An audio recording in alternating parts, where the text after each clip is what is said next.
నాతో పాటు ఒక 10 మంది చేరారు. మేమందరం కలిసి మంచిగా చదువుకుంటాం.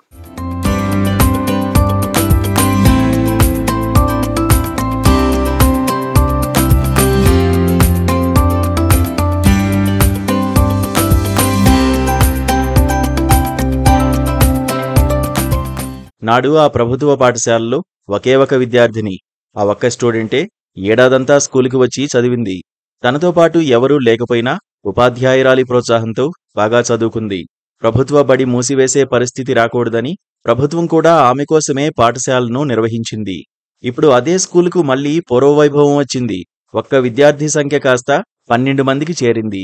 ఇప్పుడా బడి పిల్లల ఆటపాటలతో సందడిగా మారింది. ఖమ్మం జిల్లా వైరా మండలం నారపనేనిపల్లి గ్రామంలోని ప్రాథమిక పాఠశాలకు మళ్లీ పూర్వవైభవం వచ్చింది. మూతబడే స్థాయి నుంచి మళ్లీ పిల్లలతో కలకల్లాడే స్థితికి చేరింది. దీనంతటికీ కారణం ఆ విద్యార్థి, అక్కడ అధికారులే. 2024-25 విద్యా సంవత్సరంలో ఈ పాఠశాలలో నందిగామ కీర్తన అనే ఒకే విద్యార్థి 4వ తరగతి విద్యను కొనసాగించింది.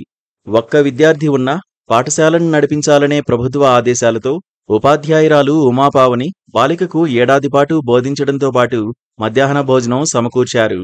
ఒక్క విద్యా సంవత్సరానికి గాను ప్రభుత్వం సుమారు 12.84 లక్షల రూపాయలను ఖర్చు చేసింది. అయితే ఈ ఏడాది ఇక్కడ విద్యార్థుల సంఖ్య పెంచాలని కలెక్టర్ ముజిమిల్లా ఖాన్, అదనపు కలెక్టర్ శ్రీజ భావించారు. స్కూల్పై ప్రత్యేక చొరవ తీసుకుని పాఠశాలలో ప్రత్యేకంగా మౌలిక వసతులు ఏర్పాటు చేశారు. దీంతో 11 మంది విద్యార్థులు ఈ పాఠశాలలో చేరారు. ఇప్పుడు తనకెంతో ఆనందంగా ఉందని, అందరితో కలిసి ఇప్పుడు చదువుకుంటానని స్కూల్ బ్రాండ్ అంబాసిడర్ స్టూడెంట్ కీర్తన ఆనందం వ్యక్తం చేస్తోంది.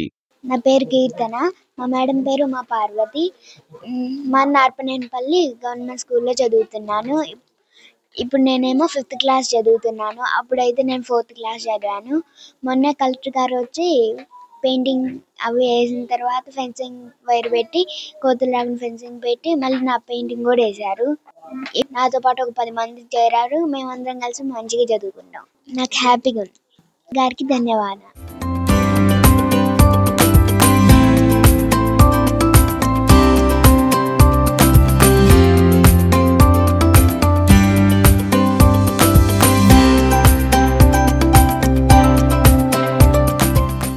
ఊరిలోని తల్లిదండ్రులకు నమ్మకం కలిగించేలా పాఠశాలకు మౌలిక వసతులు కల్పించి కార్పొరేట్ స్థాయిలో అధికారులు పాఠశాలను తీర్చిదిద్దారు. సుమారు 5 లక్షల రూపాయలతో విద్యుత్ ఫెన్సింగ్తో పాటు మరుగుదొడ్లు, నీటి వసతిని కల్పించి బడిని ఆధునికీకరించారు. స్కూల్ బతికుండడానికి కారణమైన కీర్తన చిత్రాన్ని బడి గోడపై వేయించారు. ఇలా అధికారులంతా తమ పాఠశాలపై తీసుకుంటున్న చొరవ చూసి గ్రామస్తుల ఆలోచనలో కూడా మార్పు వచ్చింది. దీంతో గ్రామంలోని తల్లిదండ్రులు కూడా ఈ స్కూల్లో తమ పిల్లలను చేర్పించడానికి ఆసక్తి చూపించారు. పాఠశాలలో ప్రారంభం రోజు మండల విద్యాశాఖ అధికారులు, ఉపాధ్యాయులు కలిసి 12 మంది విద్యార్థులను చేర్పించారు. విద్యార్థుల అవసరం కోసం తల్లిదండ్రుల సూచనలు తీసుకుని పాఠశాలను అభివృద్ధి చేశామని విద్యాశాఖ అధికారులు, ఉపాధ్యాయులు తెలిపారు. నేను వైరా మండలం ఎంఈఓ వెంకటేశ్వర నా పేరు. గత విద్యా సంవత్సరం నారపనేనిపల్లి ప్రాథమికోన్నత పాఠశాలలో ఒక విద్యార్థితోటే పాఠశాల నిర్వహించుకోవడం జరిగింది. అధికారుల సూచనల ప్రకారం, గౌరవ ముఖ్యమంత్రి గారి యొక్క సూచనల ప్రకారం నిర్వహించుకోవడం జరిగింది. దీనిని ప్రింట్ అండ్ మీడియాలో భారీ ఎత్తున మాకు సపోర్ట్ చేయడం జరిగింది. ఆ రకంగా విద్యా సంవత్సరం మొత్తం కూడా ఒక్క విద్యార్థి అయినప్పటికీ మంచిగా నిర్వహించుకోవడం జరిగింది. ఈ సందర్భాన్ని పురస్కరించుకొని గౌరవ అడిషనల్ కలెక్టర్ గారు ఈ పాఠశాలని ఒక మంచి ఛాలెంజ్గా తీసుకొని విద్యార్థులు ఎక్కువగా పెంచే విధంగా కావాలంటే ఎటువంటి సౌకర్యాలు మనం పెంచాలి అని మమ్మల్ని అడగటం జరిగింది. దానికోసం గ్రామస్తులందరితో కూడా సమావేశం ఏర్పాటు చేసినప్పుడు పాఠశాలలో ఎన్రోల్మెంట్ తగ్గడానికి ప్రధాన కారణం కోతులు అన్నారు. దానికోసం అని గౌరవ అడిషనల్ కలెక్టర్ గారు సుమారు 2 లక్షల ఫండ్ తోటి పాఠశాల చుట్టూ కూడా ఈ యొక్క సోలార్ ఫెన్సింగ్ ఏర్పాటు చేయడం జరిగింది. అలాగనే పాఠశాలలో కావలసినటువంటి మౌలిక వసతుల కోసం కూడా సుమారు ఒక 2 లక్షల వరకు కూడా మంజూరు చేసి పాఠశాలను మంచి సుందరంగా తీర్చిదిద్ది ప్రహరీ గోడలు, అలాగే తరగతి గదుల లోపల కూడా ఆకర్షణీయంగా ఉండి పిల్లలకి మంచిగా ఆకర్షించేటట్టుగా ఈ యొక్క గోడల మీద పెయింటింగ్స్ మంచి తీర్చిదిద్దుకోవడం జరిగింది. నా పేరు ఉమా పార్వతి. నేను గత 6-7 ఏళ్ల నుంచి పనిచేస్తున్నానండి ఇక్కడ. లాస్ట్ ఇయర్ ఇంతకుముందు పిల్లలు ఒక 24 గ్రాడ్యువల్‌గా తగ్గుతూ వచ్చారండి. 24 మంది. కొంతమంది గురుకులాలకు వెళ్ళిపోవడం, ఇంకొంతమంది హాస్టల్స్‌కి వెళ్ళిపోవడం అట్లా జరుగుతూ ఉంది.